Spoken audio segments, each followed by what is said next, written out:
infamous Nazi doctors and led to congressional hearings into the intelligence agency. In The Invisible Third World War by W.H. Bowart and Richard Sutton, who are obvious Hubbard fans, we read, "During the early days of MK Ultra, a former naval officer, L Ron Hubbard, aware of what the Navy was covertly doing, researched the workings of the human mind. Refusing to submit to government demands that he join the mind control psychiatrists, the man published a book called Dianetics, the Modern Science of Mental Health. The book proclaimed mental liberty and integrity as the birthright of humanity. When the book became a bestseller, thousands began using the techniques Hubbard discovered, testifying to increased mental liberty. Some of the techniques Hubbard described for the benefit of people were secretly being used by the government in an attempt to enslave. Other of the techniques Hubbard describes were actually antidotes to the MK-Ultra mind control methods. The government began a vicious smear campaign against Hubbard. It was run by the CIA's mind control section. The young author had inadvertently blown the whistle on the best-kept secret of the Cold War, MK-Ultra. The Scientologist claims that L. Ron Hubbard was working for naval intelligence have been backed up by none other than the famous defense and intelligence analyst L. Fletcher Prouty, who commented that it's notable that Hubbard submitted his resignation from the U.S. Navy Reserve on May 27, 1950, and that Dianetics was published on May 9, 1950. He notes the relevance of these dates to events that were taking place in the United States.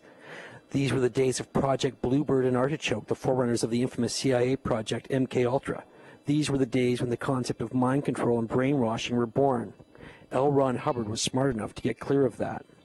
Almost all of Hubbard's military record is replete with markings that signify deep intelligence service at the highest levels. Hubbard was well aware of all this research. He knew many of the principles involved in the mind control underground.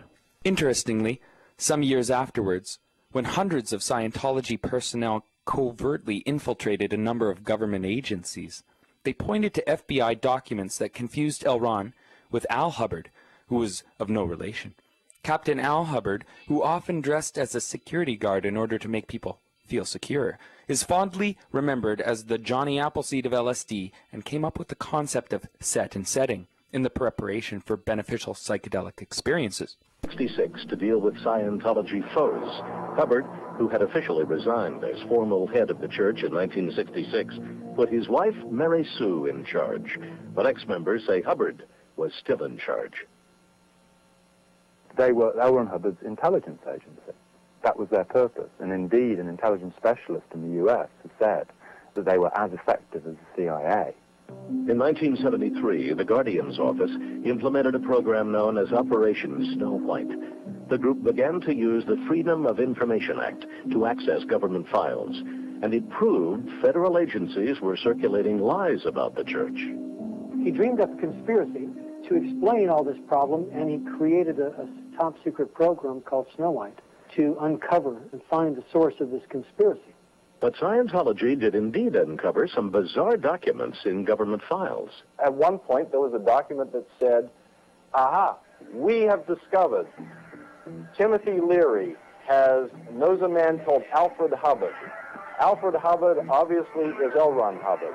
Therefore, perhaps L. Ron Hubbard is really Timothy Leary, and that there is money from LSD being channeled into the Church of Scientology. I mean, this is how absurd these reports were. There was this constant barrage of assaults coming from these government agencies. So the Guardian's office was set up in order to deal with those external-facing matters of the church. A few short years after releasing his groundbreaking self-help book, as his research seemed to become more and more spirit-oriented rather than mind-oriented, Hubbard decided to turn his philosophy into a religion. The next step was to create a church for his new gods. A writer friend called Lloyd Eschberg later recalled how, after a dinner in the late 1940s, Hubbard had said, "I'd like to start a religion. That's where the money is." Now, a few years later, the Church of Scientology was born. In America in particular, there were sound practical reasons.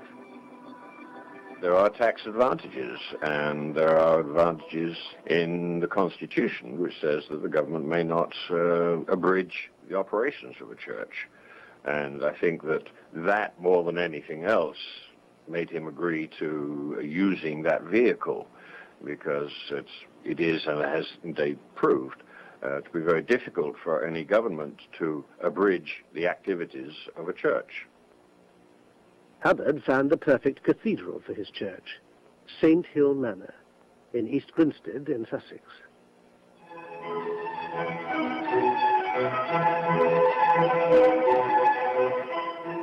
And it's safe to assume that he became a religion because he could keep more of the money. Correct.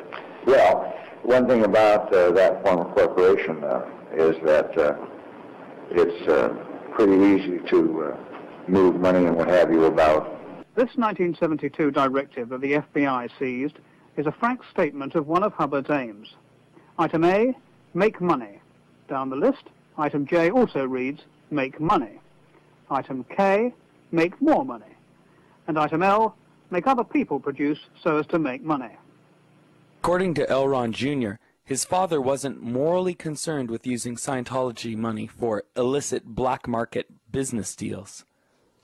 Profits from the bestseller went not to religion, says his son, but to the importing of drugs. We finished the money. I went along to guard the money.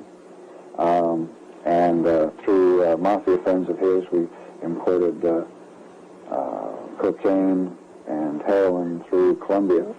People were giving you money to get happiness, religion, some learning, and you were going to Mexico and Colombia with your father to buy drugs, marijuana, and cocaine. Correct. The newspapers were accusing him of being a fraud and lobbied the government to launch an inquiry. When the fire goes off, you know by the number that went off? Hubbard decided there was only one answer. He would take to the high seas. With his loyal band of disciples, he would move himself and his empire outside any government's jurisdiction. At one point, he turned around and said to us in a very sort of masterful way, in a very almost ambassadorial sort of way, he said, it's perfectly all right to step outside the law, because the law itself is aberrated. So in order to achieve our ends, that gives us license to step outside the law. Hubbard's followers were about to see the consequences of life beyond the law, as the Messiah became their dictator. The attacks on Scientology had pitched Hubbard into one of his periodic depressions. His response was to take it out on his followers on sea and land. He designed a new disciplinary code called ethics, which put many of them into what he called lower conditions of existence, like liability, doubt, or treason. To rise out of these conditions, penances were required. Liability, for example, required you to deliver an effective blow to Scientology's enemies. What happened was it became a very heavy, almost military organization. People changed. I think people became scared. They were scared of ethics, scared of what would happen. And so they became, I think, very intimidated. At sea, the cruelty extended to children. On one occasion, Hubbard was infuriated by a small boy who had unwittingly chewed a telex. He put this 4.5-year-old little boy, Derek Green, into the chain locker for 2 days and 2 nights. It's a closed metal container. It's wet. It's full of water and seaweed. It smells bad. But Derek was sitting up on the chain in this place on his own in the dark for 2 days and 2 nights. He was not allowed to go to the potty.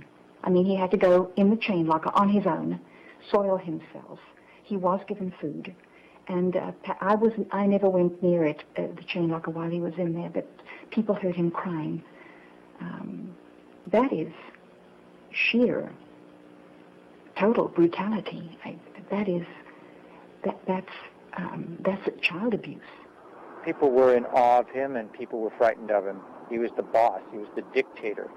He could order anyone to do anything.